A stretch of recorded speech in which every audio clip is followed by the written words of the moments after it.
Monsieur Oussami Saïd Atoumani, bonjour. Bonjour, Angie. Bonjour, la population de la commune de Chirangui. Je tiens juste à préciser que ce n'est pas une candidature LR seulement, mais c'est une candidature LR, Maïcha et Droite Solidaire. Voilà, oui, j'allais y venir puisque c'est une alliance que vous représentez au second tour autour de Saïd Andanouni. Sur le papier, cette alliance est bien placée pour battre au second tour la maire sortante, mais cette alliance peut-elle tenir? Va-t-elle être suivie par les électeurs? Quelles ont été les conditions et comment allez-vous faire pour cela? Angie, les conditions de cette alliance, c'est surtout la construction, l'alternance dans la commune de Chirangui. Comme vous avez entendu tout à l'heure, on a une personne qui est là, qui parle de conseil municipal, mais en réalité, ce n'est pas le cas. Il n'y a pas de conseil municipal à Chirangui. Nous le constatons tous les jours. Elle dirige seule, elle décide seule, les autres sont là pour suivre. Donc, nous comptons faire vivre en fait cette union à travers ces talents, ces jeunes de la commune de Chirangui qui ont cette volonté de construire quelque chose de nouveau, de construire pour la population de Chirangui.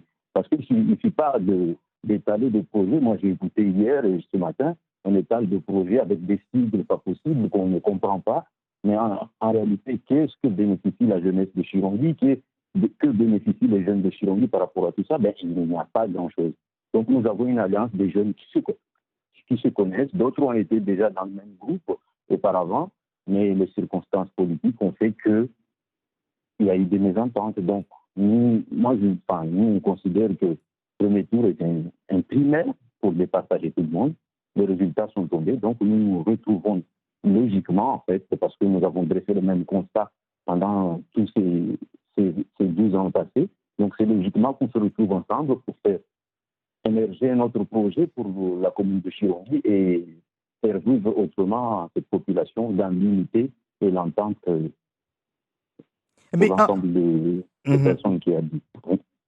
Alors, Rukia Ladj a parlé tout à l'heure de ses réalisations, entre autres ce cinéma qui finalement draine des foules vers Chirangui, puisque c'est la seule salle de cinéma en ce moment à Mayotte. Ça, c'est une réalisation qu'elle met en avant. Vous n'êtes pas convaincu de tout ce qui a été réalisé par la maire sortante et votre adversaire au second tour. En quoi est-ce que ce mandat ne vous a pas convaincu? Nous, quand on est élu à la commune, on est élu pour 6 ans. Elle a bénéficié de 12 ans. Donc, quand on met des projets en place, normalement, au bout de 6 ans, on doit voir une grande partie, ne serait-ce que la moitié de ce qui a été programmé, parce qu'on fait des campagnes, on met en place un projet et on doit le réaliser. Vous pouvez regarder sur le projet de Mme Lahadji, donc depuis 2008, en aucun moment, il nous a parlé de salle de cinéma. Certes, c'est une bonne chose. Moi, je ne veux pas dire qu'une salle de cinéma, c'est une mauvaise chose. Mais à qui bénéficie-t-elle réellement? Quel est le niveau de sa population en termes de ressources, en termes d'éducation pour pouvoir prétendre aller aux salles de cinéma? Parce qu'une salle de cinéma, c'est un produit culturel. Donc, on peut profiter d'un produit culturel que quand on est bien chez soi, on a un chez soi, et quand on a bien mangé, et quand on a le ventre rempli. Donc, tout ça, pour l'instant, ne correspond pas aux besoins immédiats de la population de Chirangui. Les gens souffrent. Il y a le chômage, il y a la délinquance. Vous entendez tout le temps les faits divers. On a brûlé, il y a un magasin où on a brûlé en fait, son matériel électronique. Donc, toutes ces choses-là, est important, mais est-ce que la population de Chirangui, parce que vous pouvez aller à la salle de cinéma quand c'était ouvert, vous voyez bien qu'ils sont en train de faire la queue pour entrer à la salle de cinéma. Il n'y a pas de jeunes de Chirangui. Il n'y a aucun jeune de Chirangui. C'est des gens qui viennent d'ailleurs, comme vous dites, mais est-ce que ça bénéficie à la population de Chirangui? Ça va bénéficier si on met les conditions nécessaires, et c'est ce que nous allons faire pour aider la jeunesse du Chirangui, pour aider la population du Chirangui à s'en sortir, pour pouvoir bénéficier de ce produit culturel qui est un plus, mais qui n'est pas, pour l'instant, qui les préoccupe immédiatement. Mhm. Alors, que proposez-vous justement avec cette alliance en termes de changement et pour cette éventuelle alternance? Comment est-ce que vous voyez Chirongi dans les 6 années à venir avec votre alliance aux commandes, si on peut le dire ainsi? Première chose, c'est on va changer de mode de gouvernance. Donc, on vient tout à l'heure de dire qu'elle gouvernait seule. Donc, nous, on va changer ça. Nous, on a réuni des talents, de différentes compétences de la commune. Donc, on va essayer de les utiliser, le mettre en avant pour développer autre chose à travers nos projets. Non seulement on va essayer déjà, la première chose, de réhabiliter les infrastructures sportives et culturelles qui sont dans la commune, parce que la salle de cinéma ne peut pas tout couvrir. Il y a des bibliothèques qui ont été construites, qui ont été changées en bibliothèques, puis bibliothèques, puis médiathèques. Donc on va réhabiliter tout ça et les rendre à la population de Chirongi. On va s'occuper de l'école, parce que c'est la première chose aussi qui fait que les gens puissent profiter des produits culturels. L'école, elle vous fait voir, en fait, elle inaugure des écoles, puis elle fait des travaux en même temps sur ces écoles-là. Donc, du coup, on va remettre les écoles en état et reconstruire d'autres écoles pour répondre aux besoins de la population de Chirongi. Parce que ça augmente très vite. Les gens sont jeunes, ils se marient, ils font des enfants, donc il va falloir avoir des écoles suffisantes pour s'occuper de ces jeunes. On a un village à Mrérémy où l'école est en état de délabrement. Depuis 12 ans qu'elle est là, elle n'a pas mis un centime pour essayer de rénover cette école-là.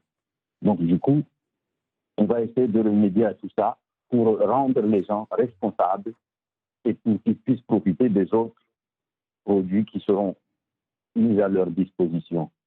Et puis, il y a aussi la formation. Les jeunes à Chirongi, ils manquent de formation. Il n'y a aucune politique de formation de la municipalité. Elle a créé des petites structures liées à la mairie. Il y a un exemple qui est Petit Bâti, mais elle les utilise pour des besoins politiques. Parce qu'elle va voir les familles de ces jeunes et leur donne des contrats de 6 mois et en échange, vous me votez.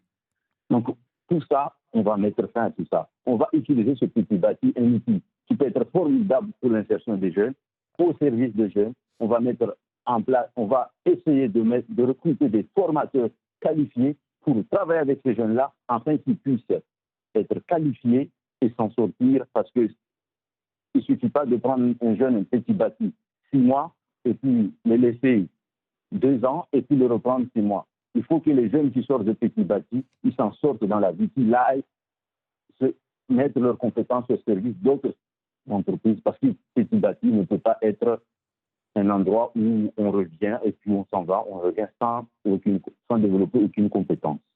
Alors, pour finir, Rukia Laach fait valoir son expérience justement de maire de Chirangi. De votre côté, quels sont vos atouts? Comme je vous l'ai dit tout à l'heure, on a des jeunes qui sont responsables dans des services au niveau département, au niveau des structures de l'État, donc qui ont l'habitude de travailler avec des dossiers, des montages de dossiers. Ils sont là aussi pour ça. On n'est pas là qu'une seule personne qui doit faire les choses. C'est-à-dire qu'on a des talents, des personnes qui sont qualifiées, qui ont des compétences, qui sont reconnues au niveau de Mayotte, au niveau du département, même au-delà. Donc, qui sont là aussi à vouloir amener ces compétences dans la commune de Chirongi afin de construire avec l'ensemble de la population. Parce que c'est ça aussi qui fait la différence. On ne laissera personne sur le bord, que ce soit ceux qui ont voté pour nous ou qui n'ont pas voté pour nous. Et en plus, je ne sais pas si on a encore le temps, je tiens à profiter en fait pour 30 secondes. remercier les gens qui nous ont fait confiance au premier tour.